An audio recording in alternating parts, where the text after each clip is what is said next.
It's that special time of the month.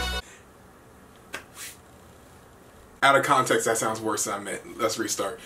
YouTube, it's that special time on the WWE calendar year when we talk about the Royal Rumble. For myself and most wrestling fans, the Royal Rumble is probably our favorite pay-per-view of the year, with the winner getting a title opportunity in the main event of WrestleMania. Or kind of main event. When's the last time someone won a Rumble that actually main evented WrestleMania? But the best part of the Royal Rumble is always the surprises. You never know who's gonna come out, if it's a current superstar, an NXT star, or someone of the past. So in this video, I want to give you guys 10 surprise entries into the Royal Rumbles, men and women. 5 men, 5 women, kaboom 10. Before we get into it, honorable mentions have to go to Finley. Why did I pick Finley? Because it's Finley! Who doesn't want to see Finley? If I hear Finley's music and I see that shillelagh, I'm gonna freak out. I love Finley. This man was in top contention for the world title in 2006. He should have won it. And he was recently on Sheamus' YouTube channel where he's working out with Diamond Dallas Page doing his yoga. Hopefully he's been doing that yoga every single day because I'm trying to see a shillelagh in the Rumble. I need it. I need it.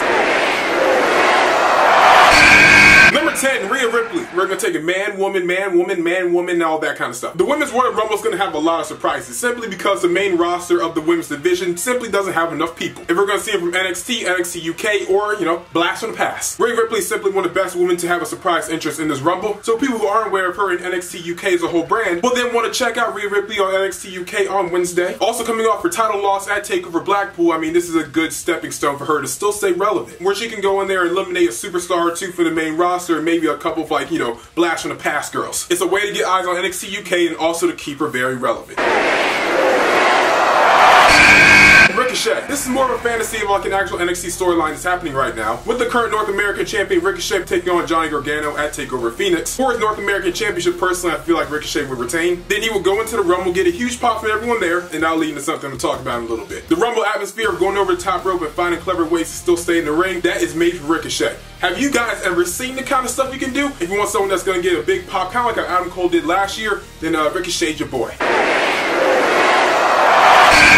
Number 8, Victoria. If you guys didn't know this, 2019 is actually Victoria's last year in Ring Pro Wrestling. Where she was saying this is her last year in wrestling, so any promoters that want her to wrestle, go ahead and contact her. And I can't think of a bigger promoter than Vincent Kennedy McMahon. I really mean bigger, like he is jacked, like whoa. Jeez. But Victoria would get a really loud reaction from the crowd because people have not seen her in WWE in a very long time. She wasn't featured in any like Raw backstage segments or SmackDown backstage segments from their big 25th anniversary show or 1000th episode or during the Evolution pay-per-view. So this is a perfect time to bring her back. There's a woman that no one has seen in a long time that will get a huge ovation. Number 7, Johnny Gargano. This goes right back into the storyline I was talking about with Ricochet. Personally, I feel like at TakeOver Phoenix, Ricochet is going to retain. And who's going to be the best person to eliminate him? Johnny Gargano. Gargano can use this as a claim if he actually beat Ricochet because he technically eliminated him. And maybe that gets him one more title opportunity where he actually does win the title at TakeOver. That's why I feel like a big title change would happen for a North American Championship and having Gargano win it. I think the crowd would go crazy for that then.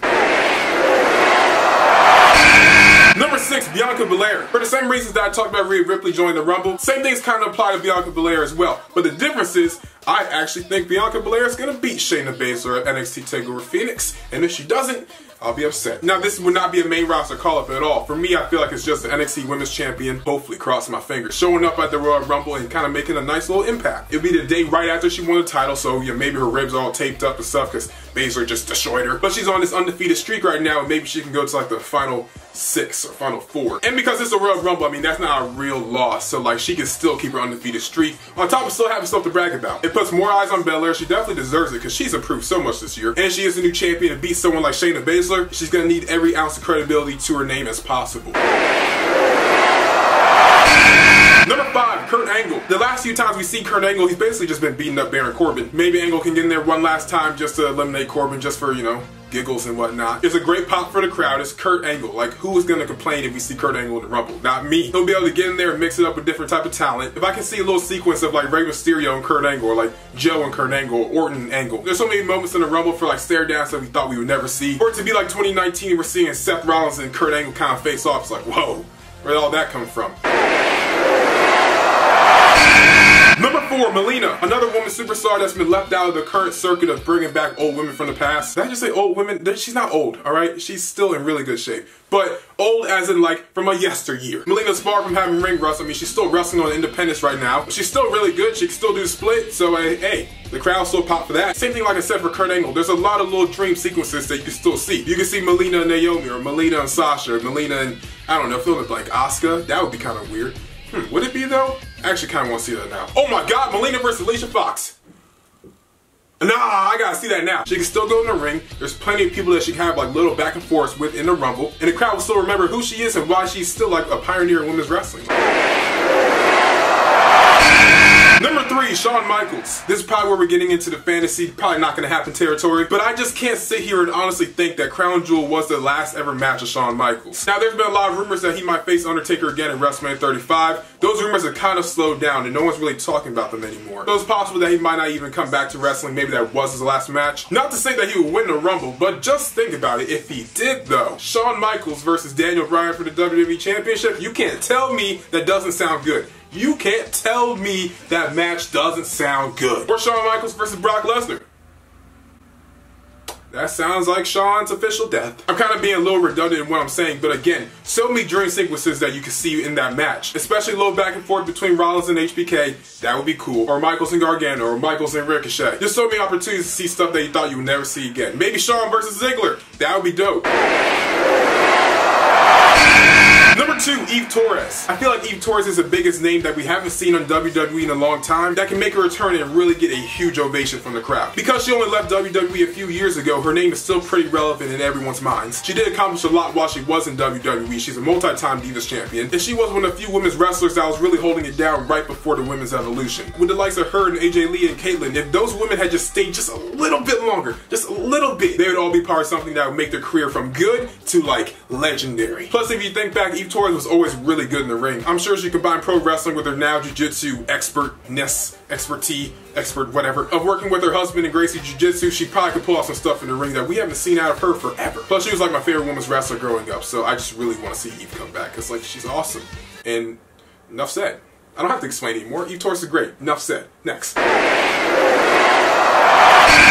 And number 1, The Rock. I was either going to put The Rock or Kenny Omega as number 1, but since both of those seem impossible, let's just add in CM Punk and make it a 3-way. But for the longest time up until Roman Reigns' leukemia announcement, there was heavy speculation that he was actually going to defend the Universal title against The Rock in the main event of WrestleMania. But if I got to see Roman versus The Rock, for 1, that'd be a good match. 2, on the microphone, and they got family ties, so maybe like the entire front row could be nothing but their family. Just the wrestling side, not even count the non-wrestling side, because man, that's a big family. Now, there's still a possibility that The Rock could return for this match, because I'm sure it's a main event or a secondary main event, The Rock versus Brock Lesnar or The Rock versus Daniel Bryan. I think people would buy into that. The Rock and Brock Lesnar obviously have their history from 2002. And also, if you remember Raw 1000, The Rock and Daniel Bryan did have a little segment together. So, they all got history. Now, this is far from actually happening now, but the thought of it is still pretty entertaining to think about. But yeah, guys, this is a video we really enjoyed. In the comments down below, who from this list, or maybe a list of your own, do you want to see make a surprise entrance into this year's men's or women's Royal Rumbles? And also, comment your favorite Finlay match, because man, I miss Finlay. I really love Finlay. Like, that was my guy. But make sure to like, comment, share, always subscribe, and we outie. I know I'm sexy. I've got the look that drives a girl wild.